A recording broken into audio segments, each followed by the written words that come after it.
Mga idol, mag-ilista og pisa sa tuang solar controller.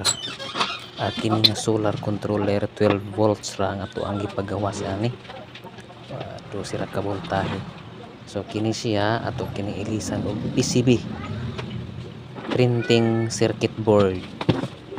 O samtang kailista ato pong ilisan og battery. So kini siya sa ato pong kliyente, nibayad man siya sa battery nga medyo adunay presyo yun, mahal-mahal ning battery ha, kay ang brand ani Omni, mahal ni siya. Ilisa na to og board niya, ato pong i-check ang wire, kay siguro na yung mga guba na ang ubang wire. Itaak na to ang battery,